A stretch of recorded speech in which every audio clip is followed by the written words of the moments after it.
The folder slipped from my hands, scattering business plans across my parents' marble foyer.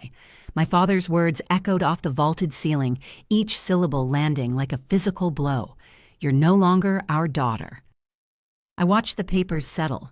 3 years of market research, financial projections, AI development frameworks, fanning across the floor like broken promises. My mother stood behind him, arms crossed, her silence somehow louder than his shouting. Outside, movers were already loading my belongings into a truck they'd hired without telling me. "Dad, if you'd just look at what I've built." I reached for the prototype specs, but he stepped on them. "Built?" His laugh was bitter. "You've built nothing but excuses. The import business is your legacy, Olivia. Everything we've sacrificed, every opportunity we've given you, and you throw it away for some computer fantasy." My throat tightened. Last month, I'd shown him the venture capital term sheet, $2 million in initial funding for my AI algorithm. He'd barely glanced at it before handing it back. "Real business," he'd said, "not tech bubble nonsense." "The funding is real," I said, hating how my voice shook. "The technology works. I have 3 patents pending." "Enough." My mother finally spoke, her tone sharp enough to cut glass. "We're done indulging this. Take over the business or get out. Those are your options."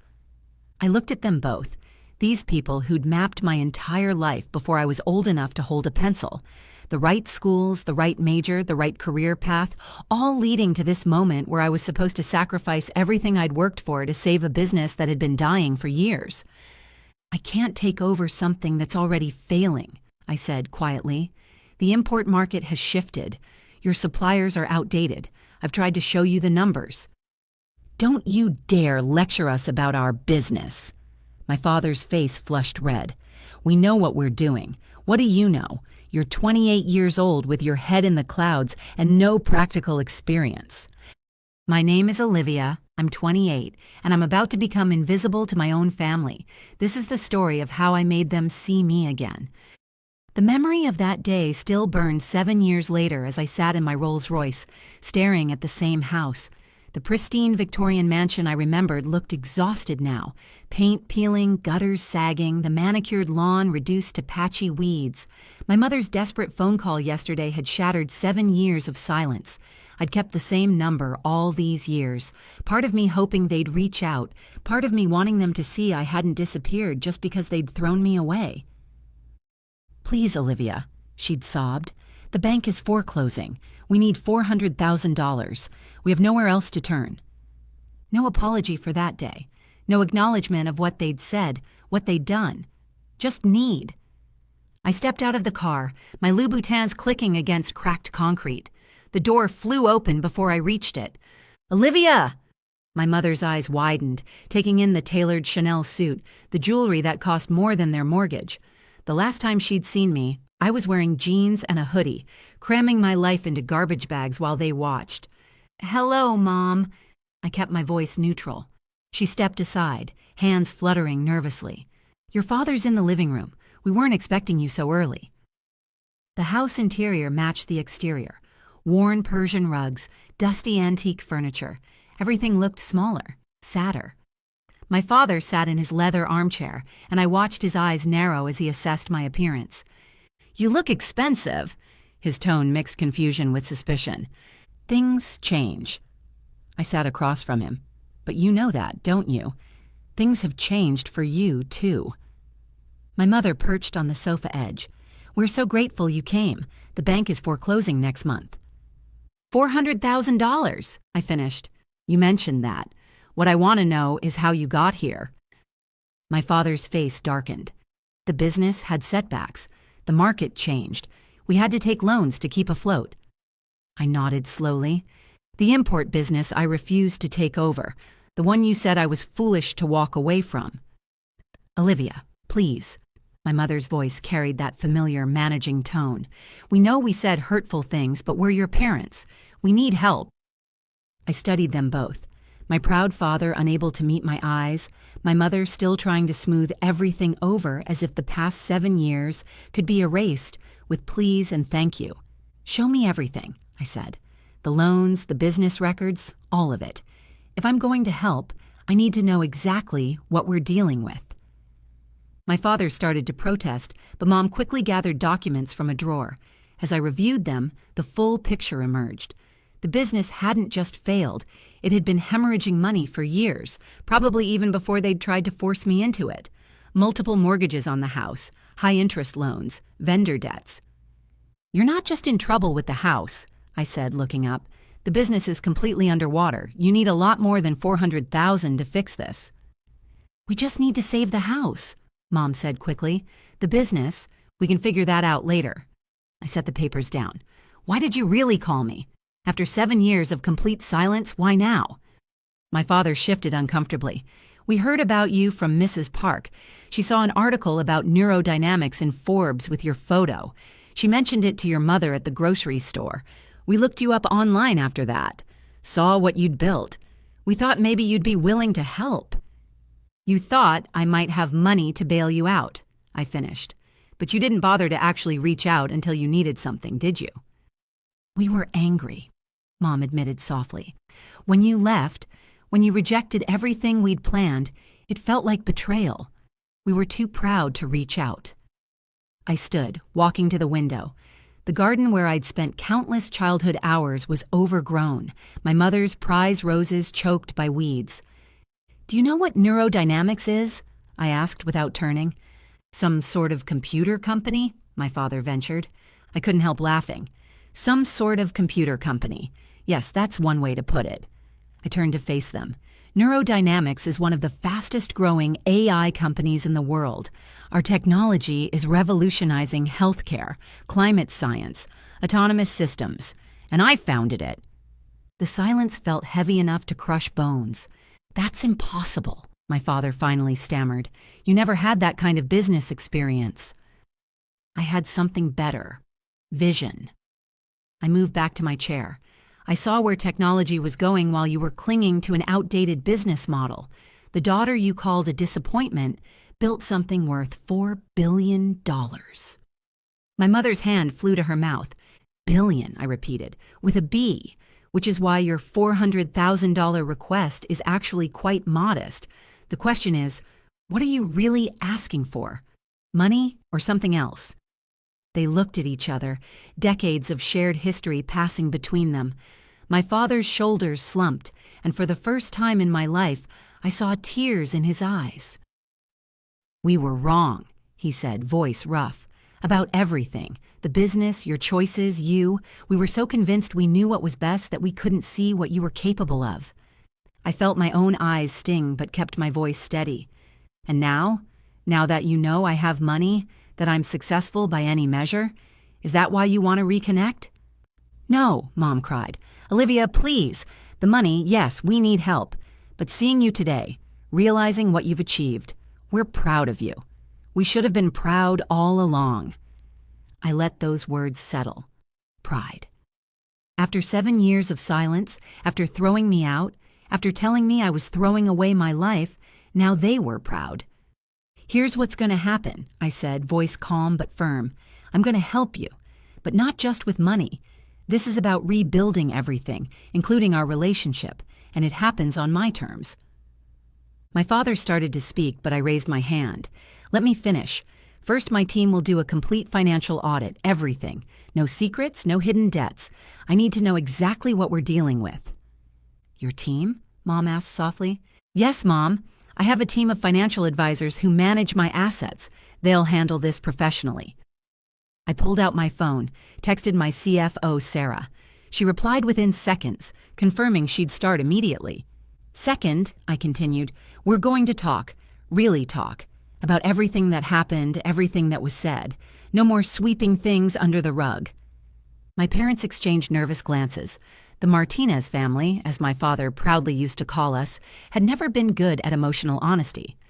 "And third," I stood, "you're coming to see what I've built.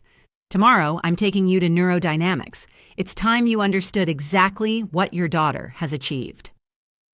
The next morning, I picked them up in the Rolls-Royce. Mom had dressed in one of her old designer suits that now hung loose on her frame.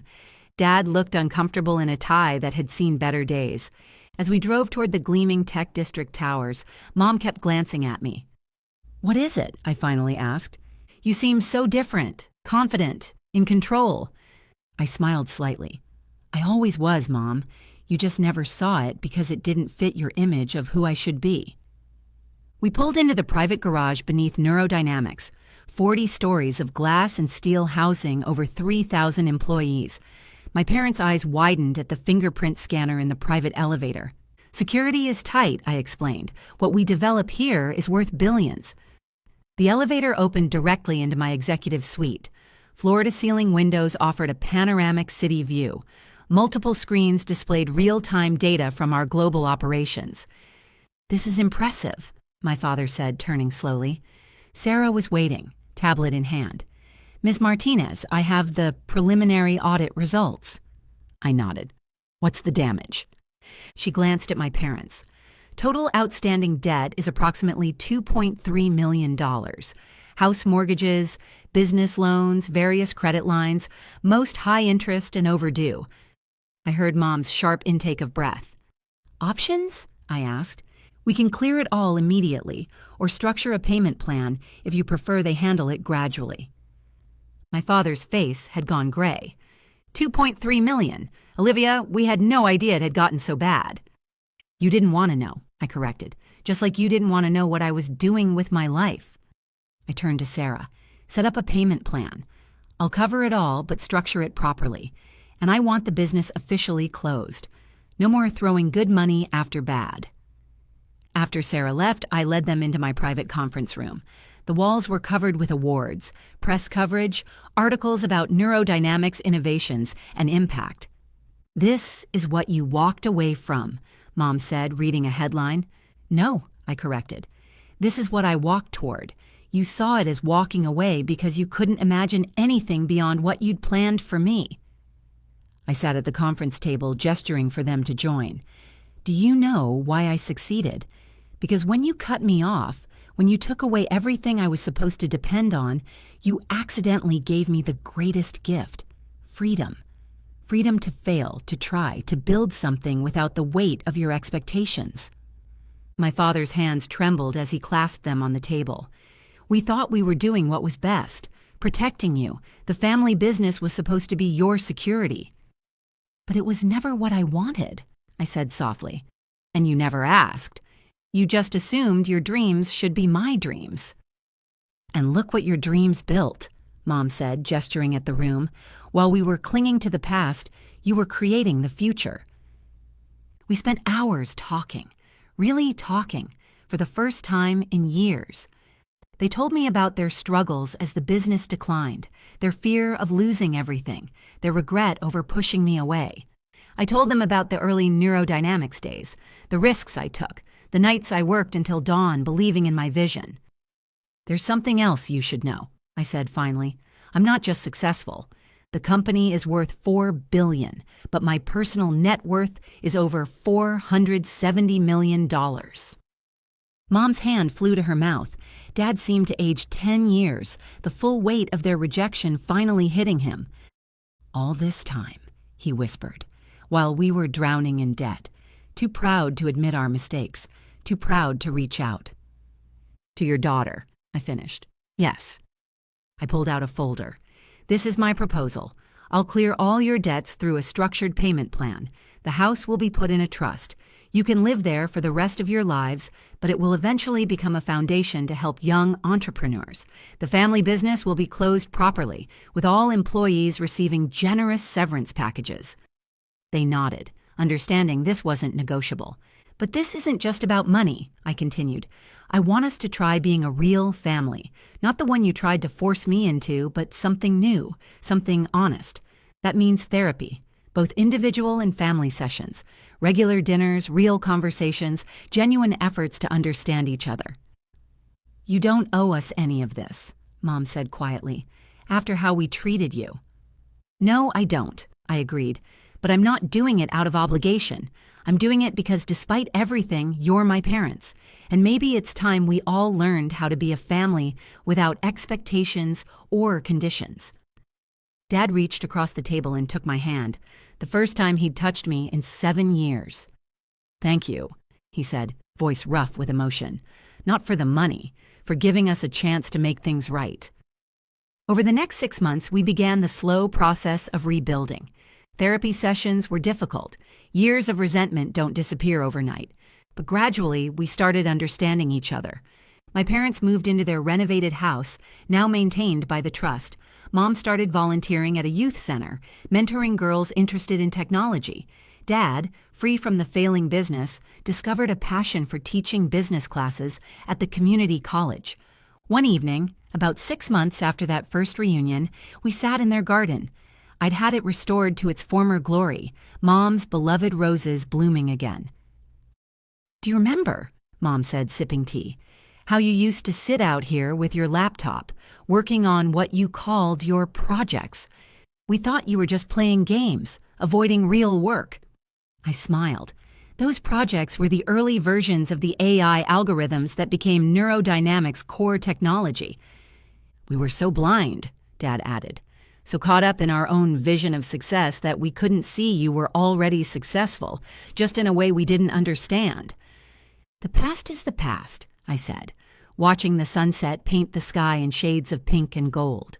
"What matters is we're here now, learning to see each other clearly."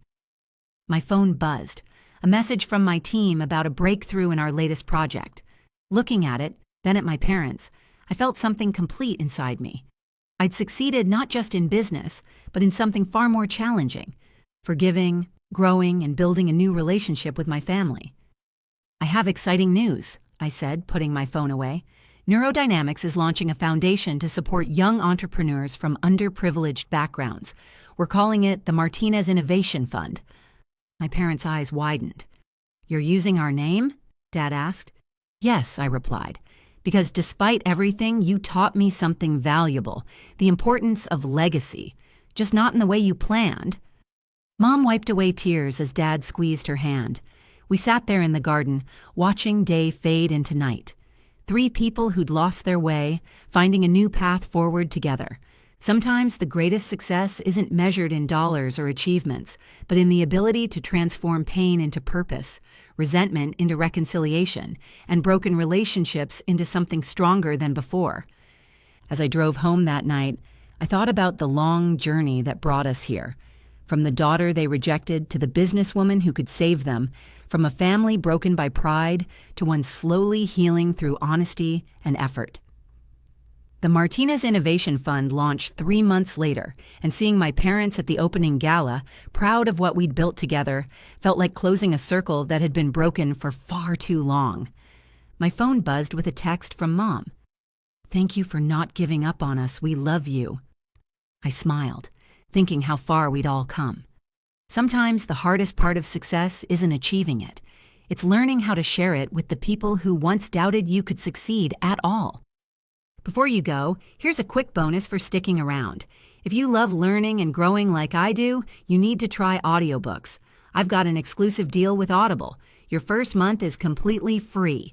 That's access to over 500,000 titles, 0 cost to you. All the details are waiting in the description. Don't miss this one.